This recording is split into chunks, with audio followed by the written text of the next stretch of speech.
need you to listen, I need you to hear, and don't show any fear.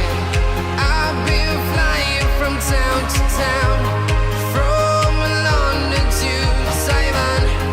I've been all around the globe trying to protect your soul.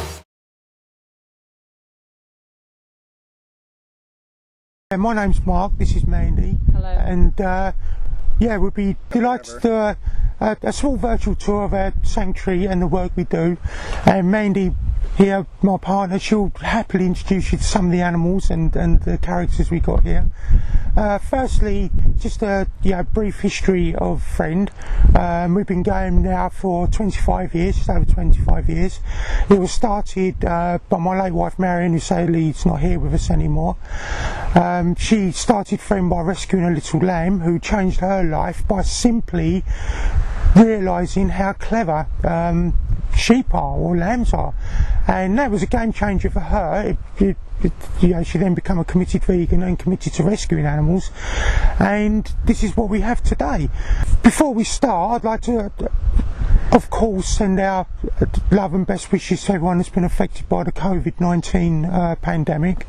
So we'd like to introduce you to the animals and talk about, first of all, our lovely little goats, as you can see behind us. So we're just going to go inside and I'm sure Mandy will introduce you to some of the playful characters, as they say. This is one of our baby goats that arrived in Equinox last year, so it was in March.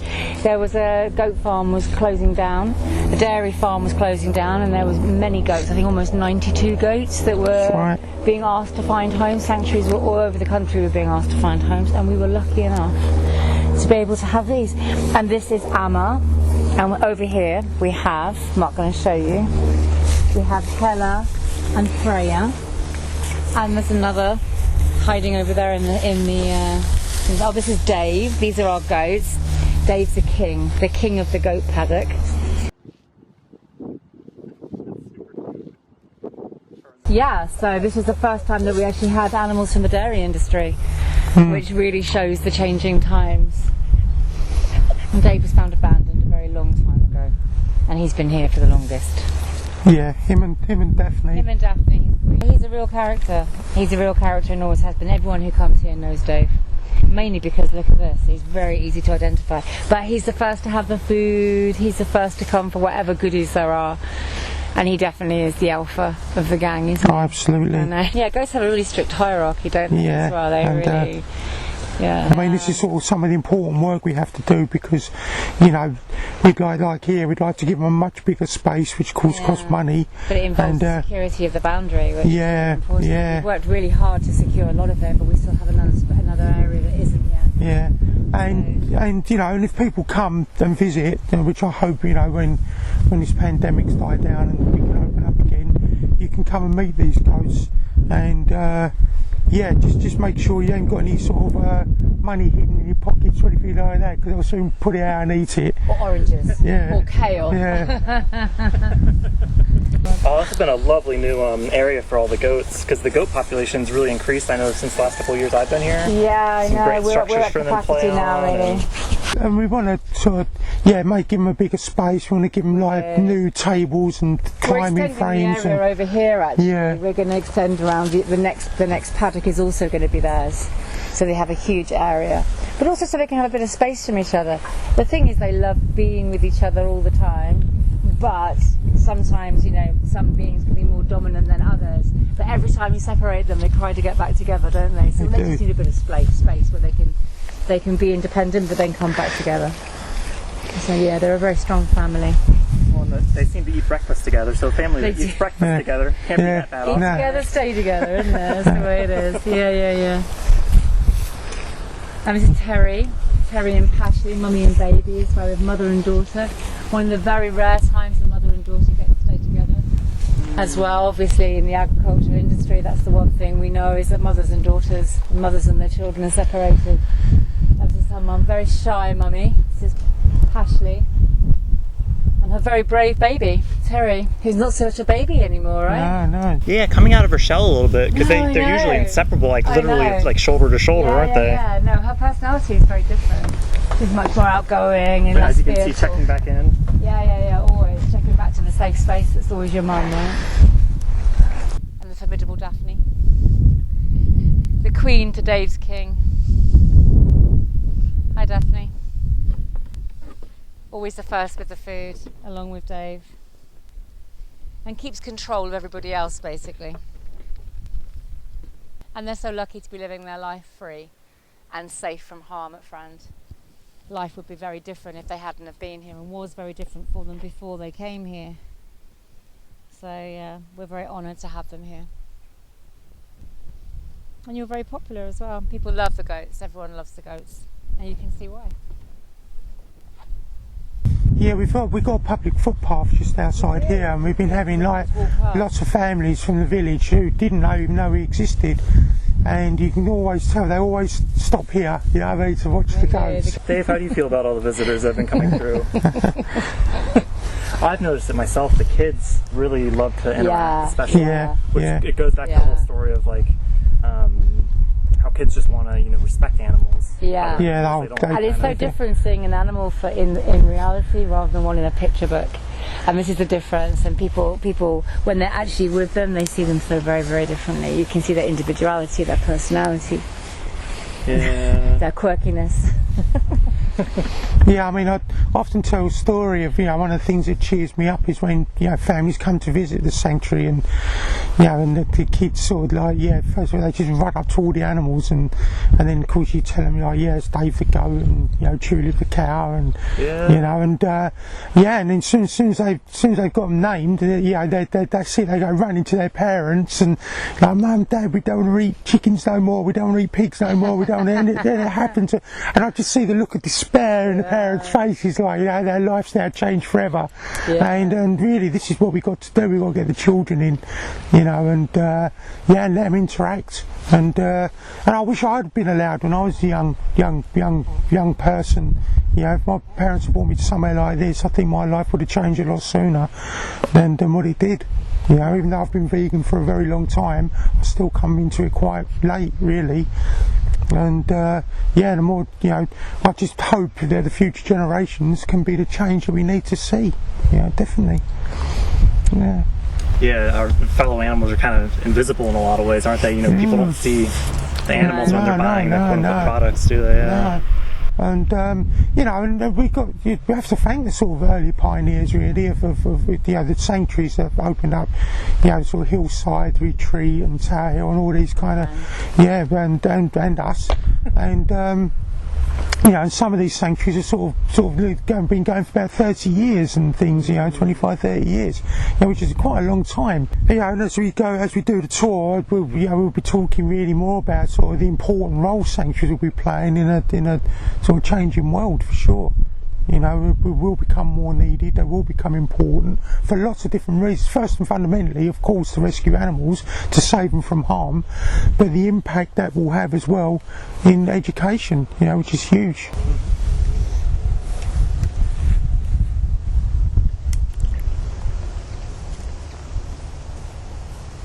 I think the animal kingdom is very wise. They soon know if you mean harm or not. They do. And sense of harm.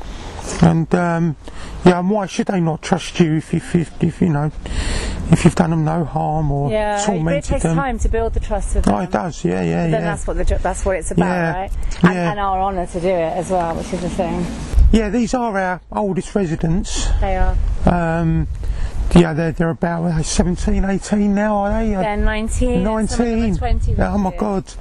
And when I got here, they were probably 6 months old. Just young calves, and it's been an honour, I think, to watch them grow and the difference, the change in them over the years, and I think that's a good symbol of the change is the fence that we built here, because when they were young, they were forever getting through there, and behind it was an apple orchard, and I was always pinching the farmers' apples. Looks like they're still getting through it a little bit. Yeah. So the farmer planted all these conifers, and that was to lock them in. There was no other reason. It was a windbreak as well, but I know it was fact because of our cows. And then we've got a little chain link fence, and then this post and rail. So we've got 3 barriers to stop them escaping. And I've seen cows jump fences that high and get underneath and just walk straight through. They're like tanks, right? Yeah, and what's interesting, I used to have a phone that basically was attuned to our neighbours for any animals that broke into their garden, and he was always phoning us up. So as soon as I saw his name on the phone, I knew it'd be him. And wherever cows break out, they'll only come back in that gap. They won't, there's no way you can take them anywhere else to try and get them back in. And it used to be funny because he'd be trying to chase them in his car or his vehicle to try and chase them out of the main gate, and I just give him, no, they'll go out here, and then I guarantee you in the end they'd all come back in.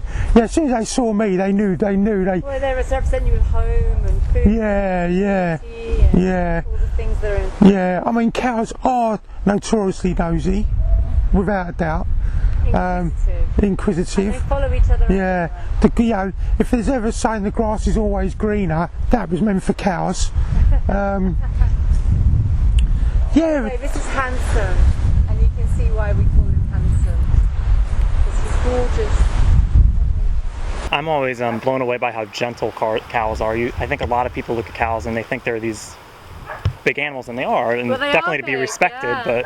But they are the gentle giants. I think is a really good way to describe them. They look magnificent, and and where do you get your protein from is always something that's labelled us herbivores, and and they're a testament really to sort of how well you can live on a strong plant diet. Yeah. Cows, I've noticed sort of over the years, they of course they're herd animals, but within their herd they do form their own little friendships and partnerships. They do. Relationships. Yeah, and they get very, very stressed if you break that relationship up. It's quite it's quite mind-blowing really. Even in the face of danger they won't leave each other, and of course that's how we exploit them to get them into the slaughter process. Because if you can get one go through, they'll just keep going, and even if you stop it, they know what's coming, and you can just see the torment because they don't want to go, but they're just driven because their friend, it's the same as us. If one of our partners were going in, you'd be compelled to go in, even if you meant, it's a grisly end, if you like. And I hate the fact that they're so gentle, so trusting, and yet we abuse that trust so badly. That's not just cows, it's all the animals, but they are beautiful. And I suppose we have become a bit of a retirement home for animals, really, haven't we? And we have a lot of our animals are very old now, but that's an honour to have an old animal in this day and age when the average age of animals being slaughtered is so young, so much less than their actual potential age. Yeah, I mean, probably 19 and going strong, and in the industry some boys are less than 48 hours, other times it can be 6 years, but not much beyond that. No, they've had so much extra time, and of course as the demand for meat goes up, so they get slaughtered younger and younger. He so much wants to come and say hello because of course he is the most handsome cow, hence the fact he's called Handsome. You come to see. Got a photo bombing and you love the camera, don't you? It shows that mutual trust and respect, doesn't it? Yes, they do. They know. Yeah, one of the questions we get asked often is, what's your favourite animal? And that's a very, very difficult question to answer. And we always get asked that. Yeah, and and I always say, really, I haven't got a particular favourite animal, but I'm very, very fond of the old animals. Yeah. They and the vulnerable and because it really is such a privilege to be. Yeah. And the fact that it is even possible that they're still here You know what I mean? They're 1 in a billion, 1 in a trillion. Yeah, no, totally. And you can really see, because they've had such a long time to live together as a group, you can really see the way in which they form relationships wouldn't be possible with a younger herd or beings in a more stressed environment. The fact that they can come here and be fully cow, whatever that means, what it means to them, right? And that's what they do, and they do. They're all in couples. They all have very close relationships. And occasional arguments, but not so much. A little old for that. A little old for that now. Yeah. They experience life in a way very similar to us, I reckon. Yeah. Probably more so than we know. Yeah. They're like a group of best friends that's been together for a very, very long time. Family.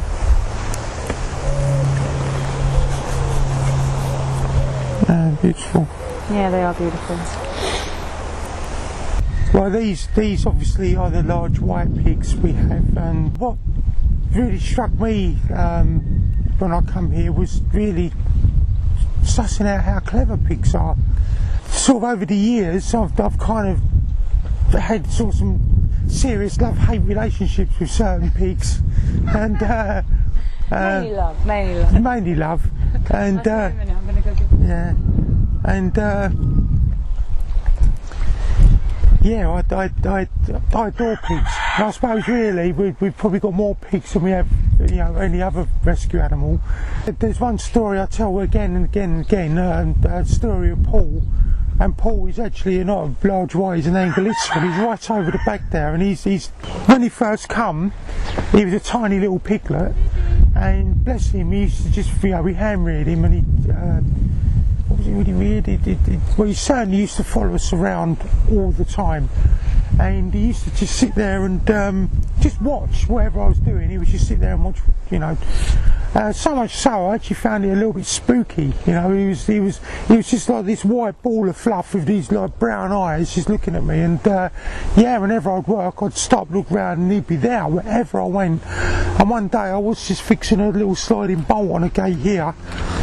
And when I'd finished it, tested it, I walked away, and I just stopped and turned around, and I saw Paul walk up to it, flick the bolt open with his nose, open it, pull the gate open, started oinking to all the other pigs, and they all just legged it into the field and started rearing up the field. I couldn't believe it. And we got a blue van behind us, and we used to keep the food in there, and we couldn't do it anymore because Paul used to be able to open the sliding bolt, open the door, get in, pull a few trays out to feed all the others, and then just spend the night in there. And the amount of mornings I used to wake up and find him snoring in the back of the van, just covered in grapes and avocados and bananas and things like all the time. I think there's a famous story, or the cleverest boy ever. Yeah, I mean, I think there's a famous video of that dog in Battersea that used to be able to get in the middle of the night and walk down and open up all the food stores and get all and then open up all the other dogs' cages and have a bit of a... For Paul, it's the back of the van with all the hay and yeah. I found him in there loads of times, and he even shuts the door behind him, and sometimes he locks himself in, which very polite. but it doesn't work for him because he ends up locking himself in. You know, and I always maintain you can always tell how clever an animal is by how naughty it is, and Paul was how sentient they are. and Paul was the naughtiest pig I've ever met. And still today it is. If there's any trouble, anything that goes on, Paul's behind it. It's Paul. You know, without a doubt. You know, the farmers and making a nice little comeback. Sounds like someone wants to add to the conversation. He's saying another thing. I have something to say about mini pigs.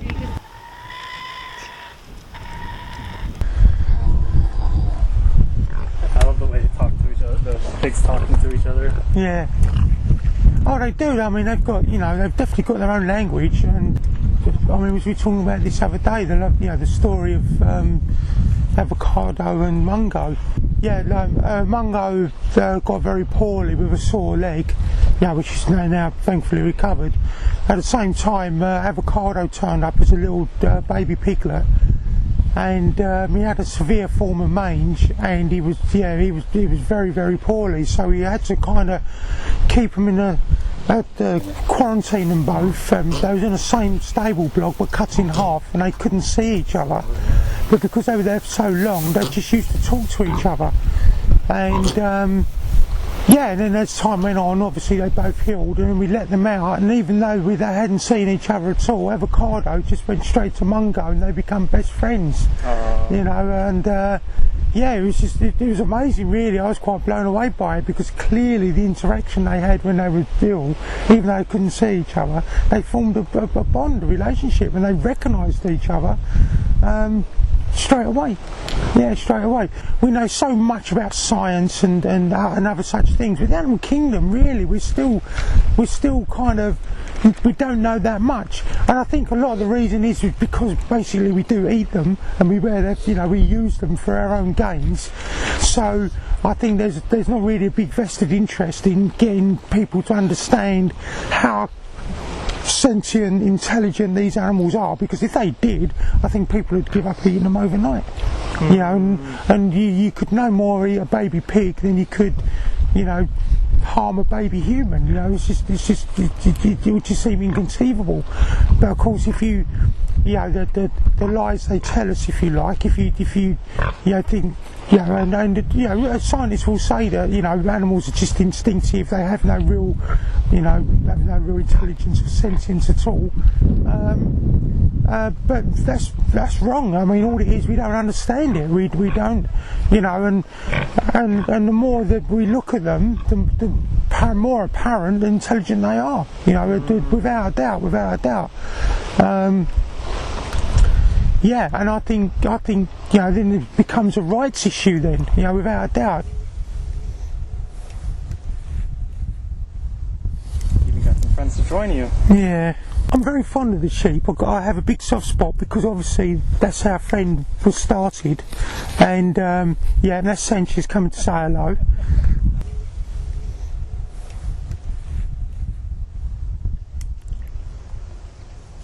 And of course, straight away, very different to how you would normally meet sheep, because they'd all run away from you, and they're a symbol of how Friend was started, but they're also a symbol, really, a very, very great symbol of how rescue's changing and our society's changing a little bit.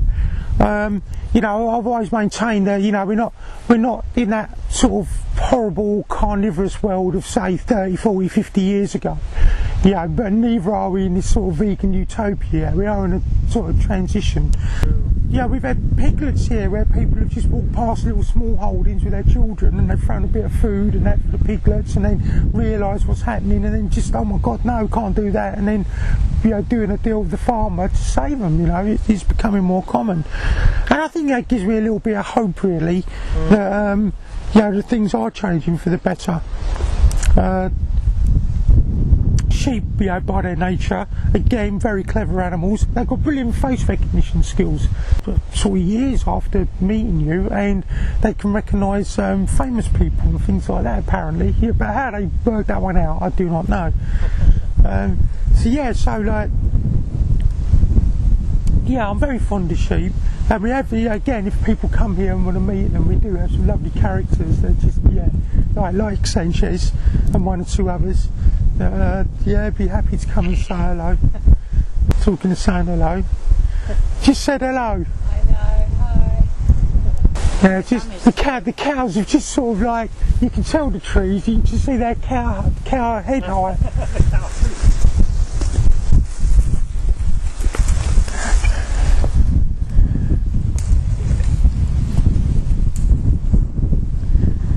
Welcome to the bird area.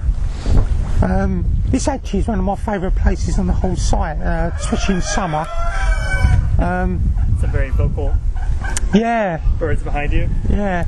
I mean, we do have a very mixed bag of various birds, and all of them rescued from whatever industry, really, like from the egg industry, meat industry, down.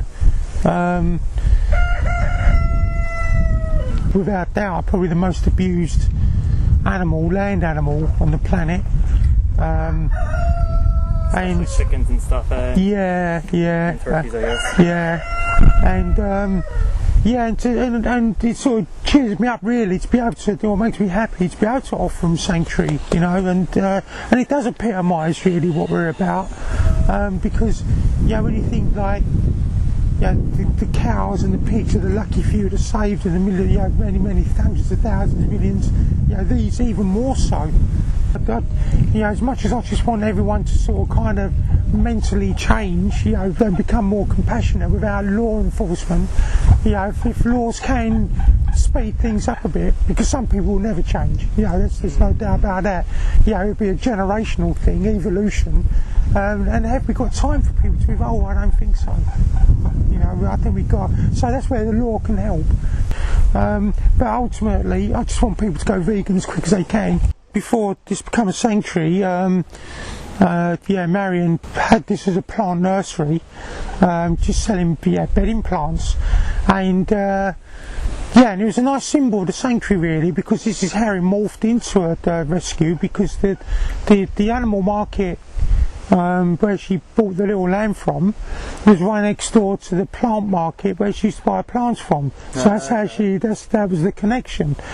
And and then she was selling plants at the same time, just getting more and more animals, and then sort of like, of course, the animals started destroying the plants, and then the plant business kind of died a death, and the animal rescue started thriving. We've sort of come full circle almost, and we're just in the process of getting these kind of up and running again, the polytunnel, but this time for sort of, to grow food.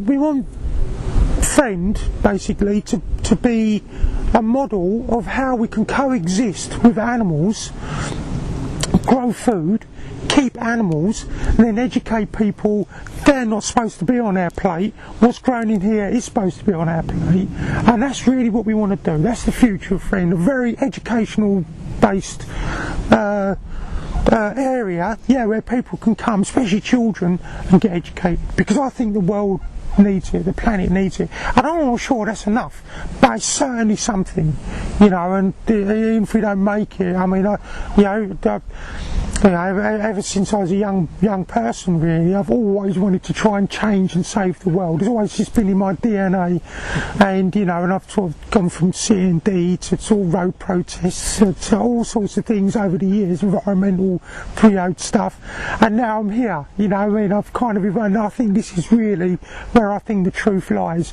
Vegan sort of permaculture kind of system, really, to save the world. And if you can come in here, you can just have a look at some of the stuff. These are our courgettes. I mean, look at these lovely, just grown beautifully. A lovely tomato plants. And we've got cucumbers growing over here. Tomatoes look great. They're big, aren't they? Yeah. Once those go red. And we want to sort of grow food, and hopefully that'll be a nice little income stream, because there's no doubt about it, with this pandemic, charities will be hit hard. So but also it's our activism, which I think is first and foremost, and I think growing food and fair shares to all, so I'll be quite happy to sell it to people that can afford to buy it, and also give it away to people that can't. But ultimately what we want to do is the seeds. The seeds are the important thing. We want to produce seeds, get a little seed bank together, and then give people seeds to grow.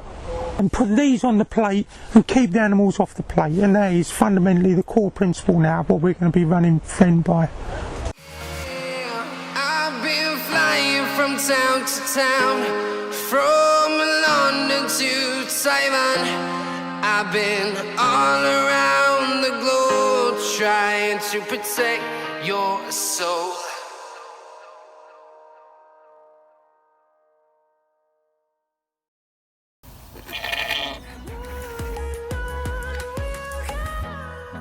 Thank you for supporting Friend all these years.